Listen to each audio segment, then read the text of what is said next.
자, 홍수에서 살아남은 노아 이야기 지난주에 우리가 살폈습니다. 참 안타까운 것은 오늘 그의 생애 연보가 나오죠. 나이가 나오고 있습니다. 600년에 그는 홍수에서 구원받는 놀라운 복을 누렸습니다.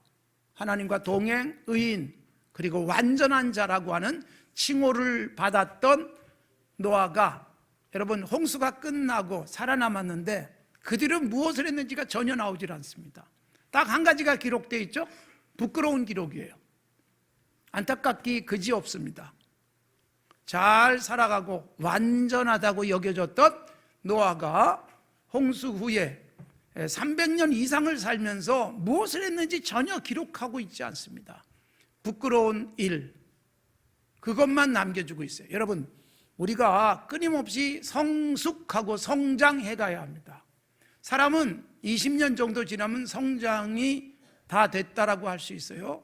그런데 여러분, 끊임없이 성숙해 가야 되는 것이 사람입니다. 매일 성숙해 가는 것입니다. 2024년 새로운 해를 맞이하면서 우리가 한 살 더 나이가 들지만 그만큼 성숙해 가야 되는 것이죠. 매년 달라지고 더 좋아질 수 있어야 되지 않겠습니까? 그런 긴장을 우리가 놓지 않아야 됩니다. 작년에 못했던 것 올해 하고, 작년까지도 끊지 못했던 걸 끊을 수 있는 성숙함, 이게 필요하죠. 그리고 하나님 앞에서 다짐하고 또 해내고, 그러면서 계속 성장해 가는 거예요. 그래서 영적으로 우리는 성장해 가는 과정을 거치고 있는 것입니다. 우리들에게 주님께서 끊임없이 자라나도록 영적으로 도전해 주고 계시고, 바울 사도도 우리에게 끊임없이 자라나야 될 것에 대한 권면을 했습니다. 자라나는 데 있어서의 모델, 예수 그리스도예요. 예수님처럼 성장해 갈 수 있어야 됩니다. 그러니까 더 거룩해지고 더 진지해지고 더 내 삶이 아름다워질 수 있어야 되죠. 나이가 들고 얼굴엔 주름이 생기고 머리는 휘어지고, 그런데 훨씬 더 존경스러운 삶을 살아가면 얼마나 좋겠어요. 그것이 우리가 추구해야 될 삶이에요. 그래서 바울 사도는 우리에게 예수님을 본받기를 원하고 있습니다만, 예수님 본받는 게 쉽지가 않아요. 너무 추상적으로 들릴 수도 있어요. 그래서 바울 사도가 이렇게 우리에게 자신 있게 말하는데 저는 굉장히 부러워요. 내가 주님을 본받은 것처럼 너희들은 나를 본받으라. 그러니까 예수님 본받으라 그러면 너무나 힘들 것 같은데 바울 사도를 본받으라고 말할 정도로 자기 자신이 당당했던 거예요. 우리가 여러분 자녀들에게 너 나처럼 살아, 나를 본받아 라고 말할 수 있다면 얼마나 여러분 든든하고도 복된 삶을 살고 있는 것일까요? 바울 사도가 그런 모습으로 우리에게 그는 자기 자신을 표현하고 있습니다. 매일 성장해 가고 매일 달라지고, 그래서 주님이 기뻐하시는 그 자리까지 올라갔으면 좋겠습니다. 주님 앞에 가는 그날이 뭐예요? 이제는 완성됐다, 그렇게 말할 수 있었으면 좋겠어요. 주님 앞에 서는 그날 후회스럽고 그리고 허설했다, 이런 생각을 한다면 얼마나 불행한 인생이겠습니까? 하루하루 완전을 향해서 가고 있는 것입니다. 완전한 사람은 없지만 완전을 향해서 노력해 갈 수는 있고, 그렇게 살다 보면 어느새 사람들이 감탄을 하는 거죠. 아, 정말 멋있습니다.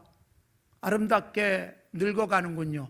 이런 거, 그게 우리들이어야 되는 거예요. 예수 믿는 사람이면 더욱 그래야 되는 것이지요. 여러분, 하나님 앞에서 계속 성숙해 가십시오. 교회에서 일꾼이 될 수 있어요. 이런저런 특별한 직분을 맡을 수 있고, 또 많은 사람들이 이렇게 그 사람 괜찮은 사람이야 그렇게 뽑아주기도 하는데 거기서 머무를 수 있습니다. 가장 불행한 일이에요. 목사가 되고 거기서 멈춰버리면 어떡하겠어요? 목사로 임직받는 그날은 시작이에요. 목사의 삶의 시작, 하루하루 더 성숙해가는 거예요. 저는 요즘도 그런 생각을 해요. 요즘 설교를 할 때 보면 야, 내가 꽤 괜찮아지고 있구나, 그런 생각이 드는데 여러분들은 별로 감동이 없습니다. 언제 이렇게 설교한 적이 있었나 싶을 정도예요. 그러니까 여러분, 나이가 들어간다는 것, 경륜이 쌓인다는 것은 그런 것입니다. 성경이 그냥 한눈에 들어와요. 한 구절만 딱 읽어도 성경 곳곳이 제 머리 위에 다 떠오르고 그걸 어떻게 삶에 적용할 것인가가 제게서 끊임없이 솟구쳐 올라온다는 것, 이게 여러분 제가 제 스스로를 보면서 느끼는 거예요. 여러분, 우리들이 어떤 테크닉 또 우리의 스킬 이런 것들이 늘어갈 수 있지만 진정한 성숙, 그래서 와 달라졌다, 멋있다 이럴 수 있는 삶이 되면 얼마나 좋겠습니까? 우리 엄마 멋있어, 우리 아버지 존경스러워, 우리 할아버지 정말 내가 닮고 싶어, 이럴 수 있는 삶이 되어질 수 있었으면 좋겠습니다. 노아, 안타깝게도 여러분 홍수가 끝나고 구원의 은총을 입었고 홍수 전에는 의인이요 완전한 자요 하나님과 동행했다는 칭송을 받았지만 홍수 이후에 살아남는다면 부끄러운 이야기 하나 외에는 아무것도 없어요. 우리의 기록이 어떻게 남을 것인가를 생각해 보시기를 바랍니다. 자, 이렇게 노아의 부끄러운 일은 자식들의 운명을 바꿔놨어요. 여러분, 우리가 조심해야 될 것이 있습니다. 남이 분명히 잘못했어요. 남이 잘못한 것은 그의 잘못이에요. 그런데 여러분, 남의 잘못 때문에 내가 책임지는 일이 생겨날 수 있어요. 남의 잘못을 어떻게 보는가에 따라서 달라집니다. 그래서 주님께서도 우리에게 깨우쳐 주시고 바울 사도도 우리에게 권면을 하고 있습니다. 다른 사람이 잘못한 것을 볼 때 그를 향해서 비난, 그를 향해서 조소, 그럴 수 있잖아요. 그런데 여러분, 다른 사람이 잘못하면 그 사람은 긴장 안 하는데 내가 긴장할 수 있어요. 내 모습은 아닐까, 이런 생각. 그래서 바울 사도가 갈라디아서에서 그런 권면을 합니다. 형제의 잘못한 것이 드러났을 때 그때 어떻게 하라고요? 나를 들여다봐라. 나도 그런 모습은 아닌지. 그래, 형제의 잘못이 거울이에요, 거울. 우리가 싸우면서 갈등하고 다투면서 그런 얘기 할 수 있잖아요. 너도 똑같아, 뭐 이런 얘기. 여러분, 나만 못 보고 있는 것일 수 있어요. 다른 사람은 다 보는데. 남의 잘못을 볼 때마다 내가 나를 돌아볼 수 있어야 건강한 그리스도인이에요. 남의 잘못을 비난하는데 시간 쓰는 것은 너무 아깝지 않습니까? 그리고 그것은 나중에 해도 충분히 하는데 당장은 뭐예요? 내게 거울처럼 보여야 되는 것입니다.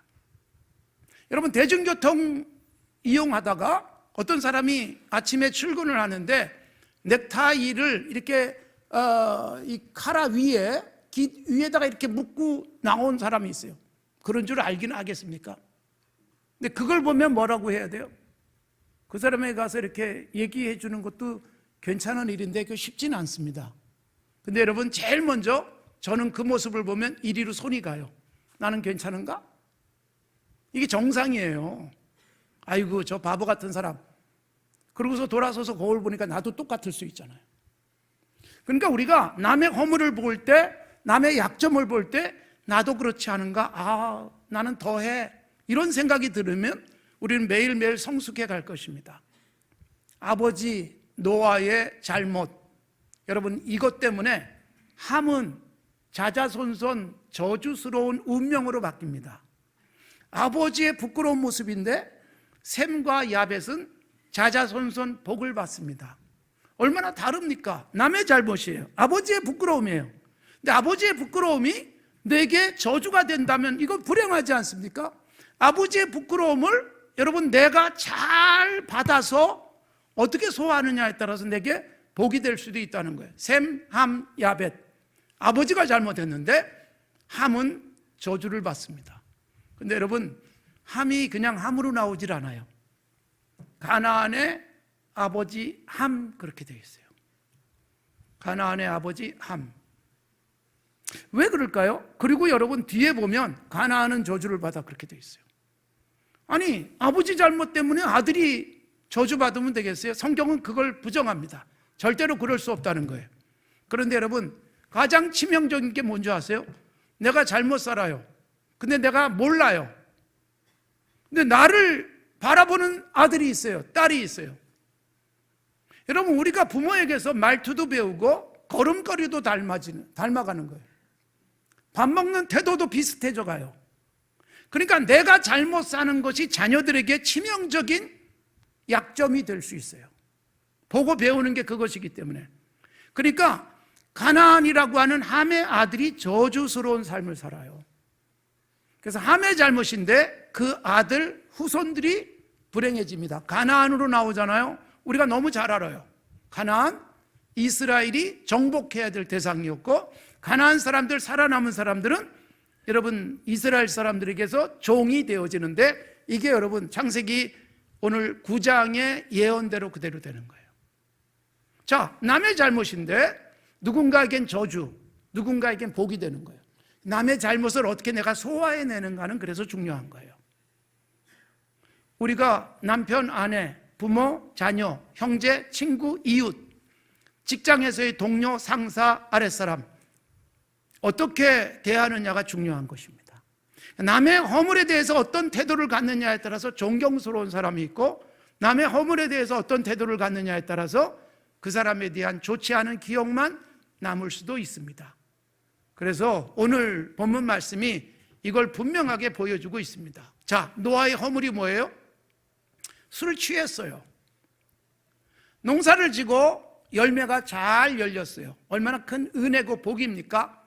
와인을 만든 것까지는 문제가 안 돼요. 그걸 먹고 취해버렸어요. 정신이 없을 정도로. 그래서 그가 벌거벗고 들어 누웠습니다. 자기가 그런 모습이라는 건 생각도 못했을 거예요. 그러니까 내가 잘못하고 있는지조차 모른 채 술에 이끌려가는 삶, 지난주에 말씀드렸듯이. 그래서 술이 나를 완전히 지배해버린 상태, 부끄러운 걸 부끄러운지도 모르는 상태, 이게 가장 치명적이지 않습니까? 사람의 가장 중요한 특징이 뭐예요? 부끄러움을 아는 거예요. 그래서 부끄러움을 모르는 사람, 후한무치하다, 그렇게도 얘기하잖아요. 부끄러움을 모르고 살아간다는 것은 가장 불쌍한 사람일 수 있어요. 부끄러운 것을 알아야 부끄럽지 않게 살아가는 거죠. 노아가 술에 취하니까 부끄러운 줄도 모른 채 벌거벗고 들어 누웠습니다. 여기에 대한 반응이 운명을 바꿔버렸어요. 남의 잘못, 가까운 아버지의 잘못, 친구의 잘못, 거기에 대해서 어떻게 대응하느냐가 나예요. 인격이에요. 그게 나의 신앙적 자세입니다. 그거 잘 하시는 게 좋은 거예요. 남이 잘했을 때도 마찬가지예요. 남이 훌륭하게 했을 때 나는 어떻게 반응하는가, 이것도 한번 생각해 보세요. 남이 너무너무 잘했어요. 그때 나의 인격이 드러나요. 진정으로 축하를 못 해주는 사람도 있고요. 남이 잘했는데 내가 잘한 것처럼 너무너무 좋아서 기뻐할 수도 있어요. 복 받을 사람이에요. 여러분, 부러워할 수 있어야 돼요. 부러워하면 지는 게 아니라 부러워해야 복 받습니다. 아, 잘했다, 너무 좋다, 나도 그랬으면 좋겠다, 그래야 되고, 남이 잘못했을 때는 아, 저럴 수도 있구나. 그리고 여러분, 우리가 생각도 못한 사람이 잘못할 수 있잖아요. 아, 저 사람도 그러네, 나도 조심해야지. 이게 여러분 얼마나 건강한 삶의 태도예요. 근데 여러분, 이게 저주가 될 수 있단 말이에요. 남이 잘한 것을 배아파하고, 그래서 축하도 못 해주고 칭찬도 못 해주고, 그리고 속에서는 쓰디쓴 물이 올라오고, 이거 가슴 아픈 일이잖아요.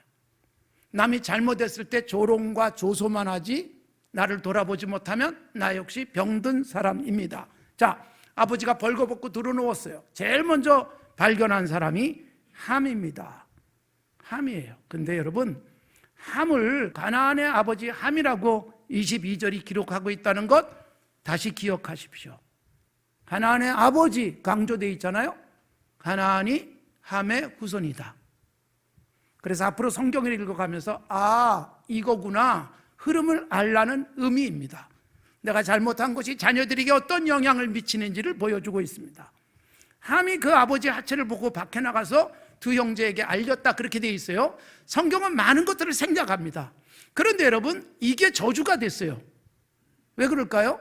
그냥 우리 아버지가 이러고 계세요, 걱정스럽게 말한 건 절대로 아닐 겁니다. 비웃었을지도 모르고 조롱 섞인 말로 했을지도 몰라요. 아버지가 제 정신 아니야, 뭐 이럴 수 있잖아요. 굉장히 조심해야 될 일이에요. 이게 여러분 저주가 됐습니다. 우리가 여러분 남의 허물, 더욱이 가까운 가족, 형제, 아버지, 어머니, 혈육의 잘못을 보면서 비난과 조소가 아니라 여러분 따뜻하게 품어주고 어떻게 해주느냐가 중요한 거예요. 자, 이 이야기를 들은 셈과 야벳의 행동이 아주 디테일하게 나와요. 보세요. 23절. 셈과 야벳이 어떻게 했어요? 얼른 옷을 가져와서 자기들의 어깨에다가 둘이서 맸어요.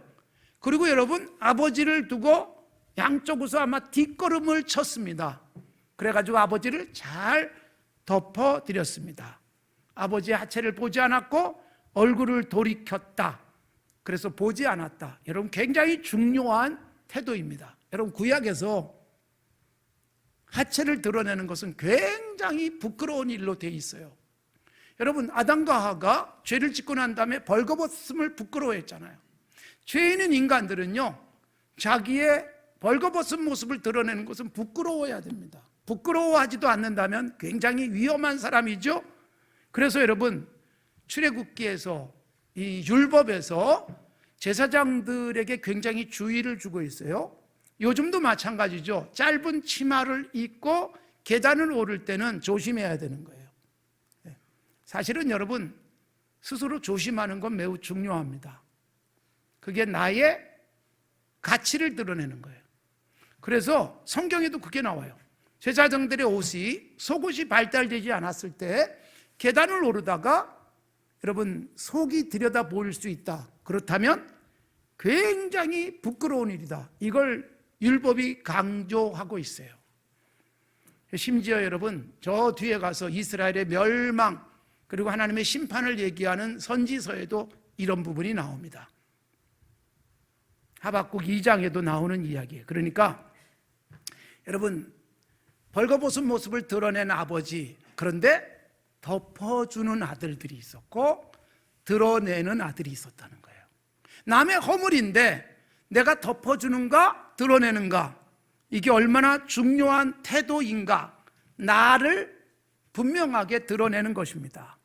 남을 덮어주면서 나도 건강한 사람 되는 거고, 남을 들춰내고 부끄러움을 소문내면서 나도 똑같은 사람이 될 수 있는 위험이 있다는 것입니다. 잠언 17장 9절, 허물을 덮어주는 자는 사랑을 구하는 자요 그것을 거듭 말하는 자는 친한 벗을 이간하는 자니라. 그러니까 여러분 남의 허물을 덮어주는 사람 굉장히 훌륭한 사람이라는 거예요.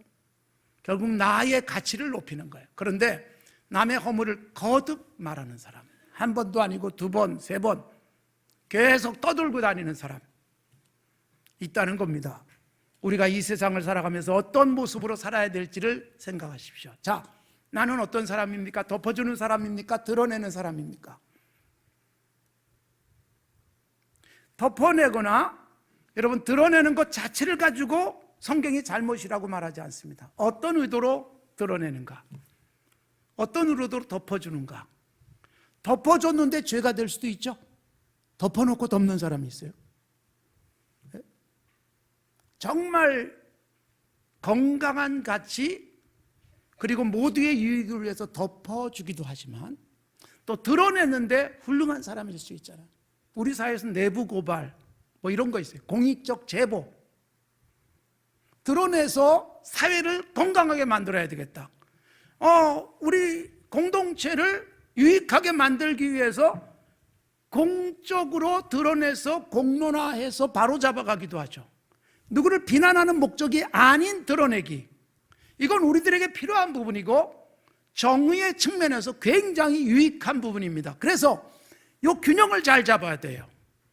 남의 잘못을 드러낼 때 어떤 의도냐가 중요하죠. 그래서 예수님에게 가늠하다가 현장에서 잡힌 여인을 끌고 온 사람들이 있었습니다. 악의적이었어요. 사실은 그 여인보다 더 부끄러운 죄가 많은 사람들이 그 여인을 끌고 왔어요. 그 여인은 부끄러워서 어쩔 줄을 몰라 합니다. 그런데 여러분, 이들이 끌고 온 이유는 그 여인에게만 있지 않아요. 예수님을 난처하게 만들겠다. 굉장히 악의적이잖아요. 그들이 모두 부끄러움을 가지고 그냥 가버렸어요. 회개도 안 하고 반성도 안 합니다. 부끄러운 걸 모르는 자들의 특징이 자기 부끄러움이 드러나면 얼른 덮고 얼른 수습하려고 애쓰는 거예요.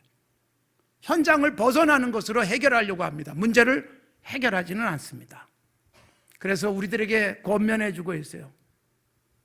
마태복음 18장에서 예수님이 교회 공동체 안에서 누군가가 죄를 범한 사람이 있다, 너무 분명한 죄예요. 그럴 때 어떡하라? 그 사람과만 상대해가지고 권면해라. 자, 여러분, 이때 중요한 게 있어요. 잘 됐다, 이 녀석. 잘 걸렸다. 너 오늘 한번 혼나봐라. 그러고 가는 태도는 절대로 말도 꺼내지 않아야 돼요. 그 사람에 대한 사랑, 그 사람에 대한 정말 애처로움이 있을 때 말해야 됩니다.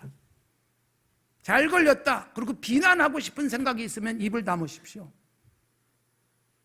그 사람이 잘못했을 때 기도해야 돼요. 그래서 내가 이 사람을 너무너무 사랑하는데 어떡할까요? 기도하다가 그 사람이 사랑을 느낄 수 있을 정도의 권면, 이게 필요한 거예요.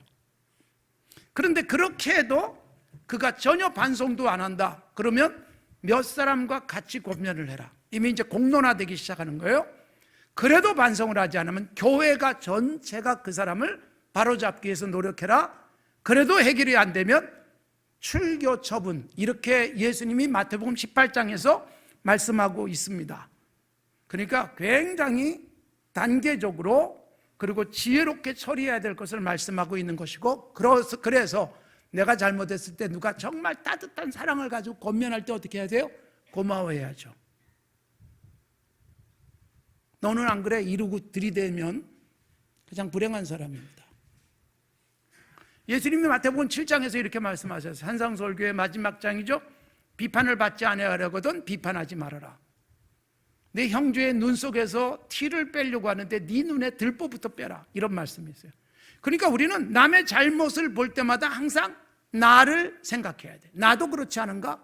이게 여러분 얼마나 중요한 태도인지를 몰라요. 하나님이 우리에게 하신 게 뭘까요? 덮어주기예요. 우리의 죄를 덮어주기 위해서 어떻게 하셨어요? 아담과 하와가 부끄럽게 자기의 벌거벗은 모습을 드러내고 어쩔 줄 몰라 할 때, 그래서 그들이 나뭇잎을 가지고 가릴 때 하나님 쪽에서 뭘 만들어줘요? 가죽옷을 입힙니다. 가죽옷의 의미, 희생적으로 이 땅에 오실 예수 그리스도예요. 그러니까 가죽은 어떤 동물인가가 죽어야 되잖아요. 하나님께서 굉장히 중요한 예표로서 그걸 해주신 거예요. 하나님이 우리의 죄에 대해서 어떻게 하시는 거예요? 덮어주기가 가장 중요한 사랑이에요. 무엇으로 덮어요? 여러분, 무조건 덮는다고 해서 해결되는 게 아니죠. 그래서 우리의 죄를 덮기 위해서 예수님이 오셔서 죽어주세요. 우리의 죄를 피로 덮어주시는 거예요. 그래서 예수님을 믿는 사람들이 반성하고 하나님 앞에 엎드리면 나의 죄를 하나님이 드러내고 징벌하고 심판하기보다 어떻게 해요? 덮어주시잖아요. 그래서 나의 죄를 보는 게 아니라 내 죄를 덮고 있는 예수 그리스도의 피를 보면서 우리를 여전히 끌어안아 주시는 거예요. 이게 하나님의 덮어주기입니다. 여러분, 예수님이 십자가를 앞에 놓고 제자들에게 기도하라고 말씀하셨어요. 특히 베드로, 야고보, 요한, 너희들 세 명은 특별히 더 잘해야 돼. 그래서 가까이 데리고 올라가서 졸지 말고 기도해 그랬지만, 여러분, 예수님이 기도하고 돌아와 보니 예수님 막 고통 속에 기도하는데 제자들이 자고 있어요. 야, 이 형편없는 녀석들아, 그래도 너희 세 명은 기대했는데 그러질 않으세요. 예수님이 뭐라고 말하세요? 마음은 온이로되 뭐가 약하다? 육신이 약하도다. 이거 여러분 우리 멘트가 되면 안 됩니다. 잘못한 사람들이 대부분 이걸 들이대는 경우가 있어요. 새벽기도 못 나오시는 분이 내가 육체가 약해서 나는 아침에 절대 못 일어나. 그런데 여러분, 인천공항에 가기 위해서 2시에 일어납니다. 낚시하러 가기 위해서 새벽 3시에 일어납니다. 골프 치러 가기 위해서 새벽 4시에 일어납니다. 육신이 약한 게 아니에요. 마음의 문제지. 마음이 있으면 해요. 그러니까 이거는 우리가 우리 변명거리로 삼으라고 예수님이 해주신 게 아니라 예수님 쪽에서 어떻게 해요? 덮어주시는 거예요. 그래, 너희가 약하지. 그러니까 예수님이 하실 말씀을 우리 대사로 쓰지 마십시오. 주님은 우리를 덮어주시기 위해서 이 땅에 오셨거든요. 그래서 하나님이 덮어주시는 분, 시편 78편 죄악을 덮어주시고 그래서 멸망하지 않도록 하시는 분, 시편 85편 모든 죄를 덮으셨다. 에스겔 16장에도 내 옷으로 너희를 덮어줄 것이다, 이런 말씀들. 그래서 바울 사도가 로마서 4장에서 불법의 사함을 받고 죄의 가리움을 받는 자가 복이 있다. 시편 32편에서 허물의 사함을 받고 자기의 죄가 가려진 자가 복이 있다 라고 말씀하시는, 하나님 쪽에서 우리를 가려주시고 덮어주신 거예요. 자, 말씀을 정리합니다. 저도 이 말씀을 고민하면서 준비를 했고, 어떻게 균형을 잡아야 될 것인가, 드러낼 때와 덮어줄 때 어떻게 해야 될 것인가. 여러분, 악의적인 생각이 있을 때는 입 다무셔야 돼요. 사랑이 있을 때, 그 사람에 대한 진정한 연민, 사랑이 있을 때 그 사람에게만 가서 드러내야 돼요. 개인적 반성을 촉구해 주는 것, 그리고 기도해 주는 것. 공적인 유익을 위해서 드러내야 될 때가 있어요. 아까도 말씀드렸던 공익적 제보, 내부 고발, 이런 것들이 세상을 바꿨습니다. 다음 소위라는 영화를 제가 한번 이야기한 적이 있어요. 불행하게도 소위는 죽습니다. 또 다음에 똑같은 소위가 나타날 수 있다. 여러분, 우리 사회의 구조적인 문제 때문에 고민하다가 결국 고민하던 사람만 죽어버려요. 사회는 안 바뀌어요. 이게 가장 불행한 일이지 않겠어요? 누군가가 고민하다가 죽게 하면 되겠어요? 누군가가 고민할 때 사회적 고민을 공동의 것으로 받아들여서 우리가 바꿔가면 세상은 아름다워지는 것입니다. 그래서 비난하기 위한 의도 속에서 드러내는 것은 위험할 수 있어요. 내가 알게 된 것을 전해야 된다면 심사숙고하셔야 됩니다.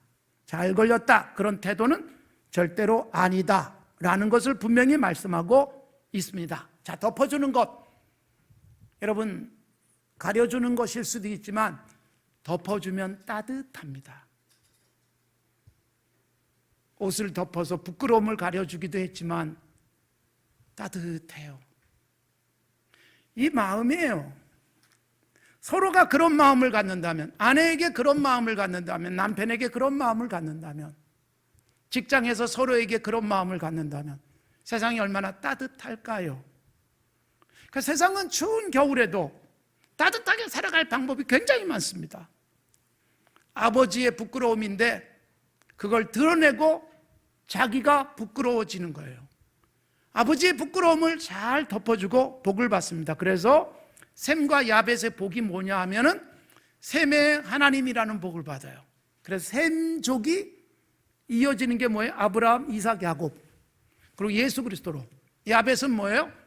야벳의 창대해짐, 부자, 그렇게 흘러가요. 함은 뭐예요? 함이 아니라 뭐라 그랬어요? 가나안이에요. 함을 보고서 배운 게 가나안이 똑같은 일을 하다 보니까 가나안은 여러분 종이 되는 거예요. 우리가 여러분 덮어주는 사람일지 아니면 드러내고 흉보고 곤란하게 만들고 난처하게 만들고 죽이려고 하는 태도인가 조심하셔야 됩니다.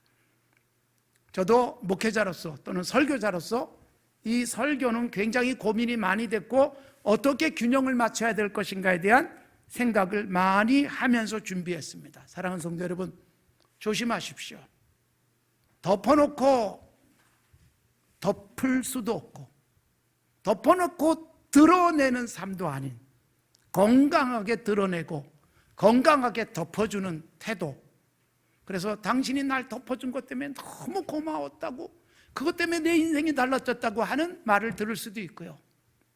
당신이 나를 들춰내서 나를 찔러준 것 때문에 내가 오늘 이렇게 살고 있다고, 이런 반응이 나온다면 얼마나 건강한 덮어주기와 드러내기일까요?